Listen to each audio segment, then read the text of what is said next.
Thank you. Appreciate everybody. So allow me to tell you about my first fold.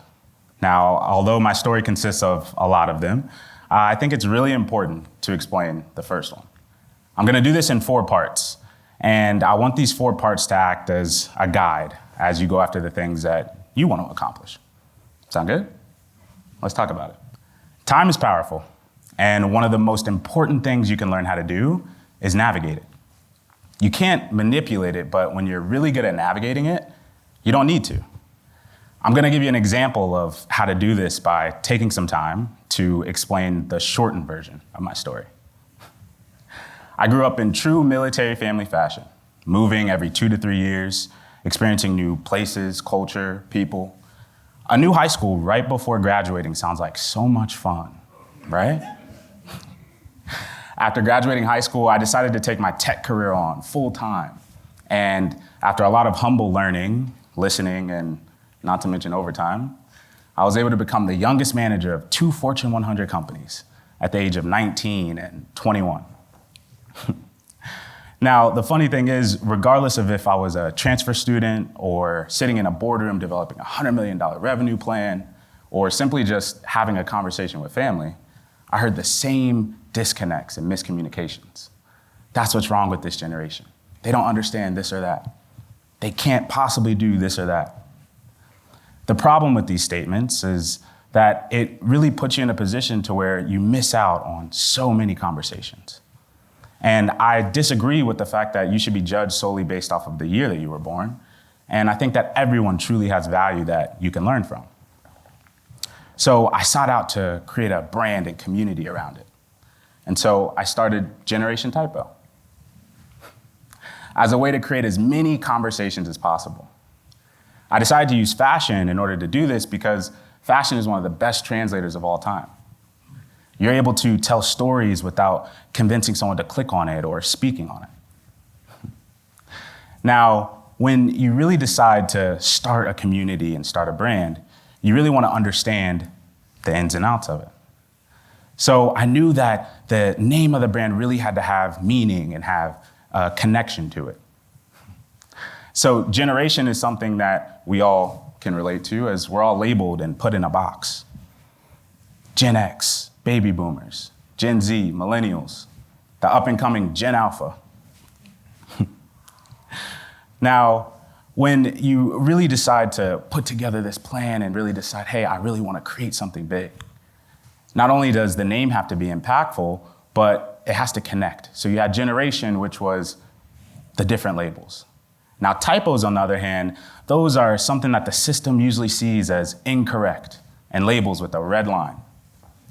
Although none of our words are spelled incorrectly, we use this red line to showcase that someone can look at who you are and what you're doing and think that it's wrong. It doesn't mean that you're incorrect or that your thoughts are incorrect. It just means that they have a different opinion and there's room for a conversation to happen. So now our typo community gets to use this red line as a way to take the power back and really be proud of who they are. They're also able to use it to label things that they might disagree with or just can't relate to. So we started with t-shirts, hoodies, fanny packs. And then we made jackets, sweaters, and bags. And then we made runway items. And then better runway items. Okay, and then even better runway items. Now, the thing about these elevations and making better products is you really have to believe that you can make them before it happens. Which brings me to you. Your relationship with yourself is one of the most important parts to this process. In order for a vision to truly translate, you have to understand where it's coming from. During my self-discovery journey, I realized that at the height of my career, the fancy title, the 6-figure salaries, the quarterly bonuses, that I didn't feel fulfilled with the work that I was doing. Working at one of the top 5 companies in the world, a lot of my peers were happy being in their positions for the next 15, 20 years. I could never digest this philosophy and always felt called to do something different. I wanted to create generational conversations because no matter if it was at work or at home, these statements around this generation just doesn't understand. They're lazy. The older generation is so out of touch. These one-sided statements were robbing people of the first part of this process that we talked about, time. So as you move forward and think about, okay, how can we really discover ourselves? During that process, you also discover what your powers are. I could spend this entire time talking about this one topic, but allow me to give you the concise version. One of my powers are my eyes.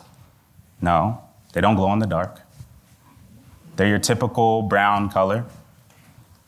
However, I'm able to see a group of objects, shapes, or colors and translate it into a design. Now, the thing about discovering what your powers are is you also discover what you can't currently do. I wasn't naturally gifted in fashion production, sewing. This could have been a reason that I gave up on the entire vision. Instead, I decided to utilize my powers and translate them into someone else's.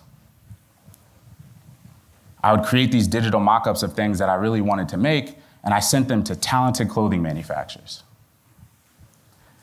They then used their powers to create physical products. And then something amazing happened that I wasn't expecting. They explained to me how their powers work. They taught me fashion production backwards. I would give them the design of the thing I wanted to make, and they told me that's what this fabric is called, this cut, this hardware. So you don't have to have all the powers. You just have to understand that there's someone out there that has one that you don't. Now, the thing about discovering yourself is you realize that it's so much bigger than just you. And the difference between an idea and a movement or a brand is the involvement of other people. You don't understand how amazing something can be until you involve other people. Not only is this beneficial for you, but it empowers them as well. This is usually the most difficult part of the process, as we want to make every decision, own 100% of everything. The problem with this is when you fail to include other people into your vision, is it not only decreases the frequency of things happening, but also the quality. Remember how I mentioned we made t-shirts and then runway items? Well, what you didn't hear is how there was a lunch meeting scheduled with some people who do fashion things in the city, whatever that means. No matter how hard I tried, I couldn't get off work to make this meeting, so I asked my sister, Shanice. There she is. Shanice runs strategy for the brand, and I said, hey, can you go and have lunch with people who do fashion things in the city? She agreed, and when she arrived, it was actually a model casting call of 250 models. Yeah, not lunch, but an entire model casting call. Now, Shanice, being the amazing strategist that she is, she brought our very first lookbook along with her. They loved the lookbook so much, the details, the red lines, they invited us to showcase at DC Fashion Week. I get off work and she says, hey, we're in a fashion show. You have 2 months to put together 20 looks.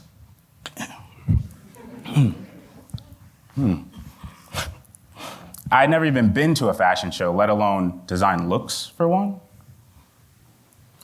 Although this wasn't the original vision I had for the brand, I'm so grateful that it got altered in this way. It led to many successes of the brand, and one of the reasons why I'm on this stage today.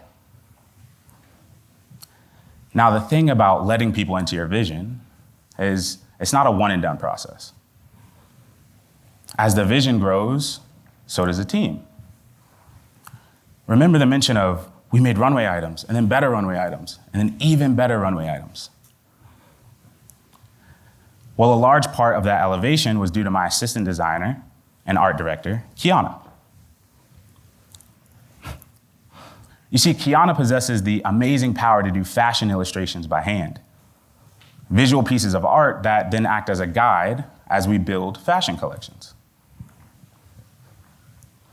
It was her powers and knowledge that allowed us to elevate to the point of getting amazing opportunities. Like our upcoming debut at a show that a few of you may have heard of, called Paris Fashion Week. Which brings me to the last part of the process. Opportunity. Opportunities are more balanced than we give them credit for. It's natural to think about the positive opportunities, like showcasing in New York Fashion Week, doing a really cool TED Talk. However, when you focus on just the positive, you rob yourself of half of those experiences. There's so much you can learn from the negative and sometimes even more. For example, early on, I made a $10,000 mistake with the brand. And that gave me the opportunity to learn it at 10,000 and not make it at 100,000. Your ability to control your perception of the opportunity is really what's key. I'm gonna give you 2 codes that I've learned to navigate this space better. First, say yes and then figure the rest out later. A lot of opportunities are time sensitive and you have to act extremely quickly. So when you're asked to do something that you're not 100% sure if you can do, say yes and then figure it out. You'd be surprised how quickly you can learn something, especially when it's aligned with your vision or passion. The second thing is something that I know everyone has felt. But just to be sure, I'm gonna call one of you to join me up on stage.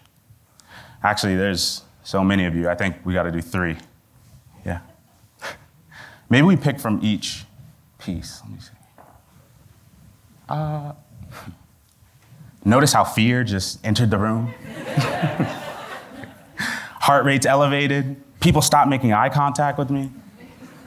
Production is like, this was not a part of his planned speech. We can't do this. He can't bring people up. Don't worry, I'm not gonna bring anyone up on stage. I did this to show how fear can rob you of amazing opportunities before it even happens. Imagine if I had said everyone that joined me on stage was gonna get free tickets, hotels, to our Paris Fashion Week. You would have been robbed of that opportunity due to fear. So the next time you're faced with an opportunity that's followed by fear, just do it scared. I know. Sounds like a trick answer or something you read in a fortune cookie. But I promise this is one of the most impactful ways I found to navigate the opportunity space. Something amazing happens when you allow yourself to feel the natural emotions that occur and still decide to push through anyways. You get this sense of self-encouragement and you build credit with yourself. So that the next time you're faced with it, you're able to push through even quicker. Next time you're faced with it, just give it a try. Now, when you put these 4 parts together, time, you, people, and opportunity, you get one process or a first fold. Although it's just the first fold we talked about, it's the foundation to all that come after it. So I want to leave you with one challenge, and don't worry, I'll do it with you. I'll mandate my entire team does it with you. Let's talk about it. Thank you so much for your time and energy today, and I appreciate it.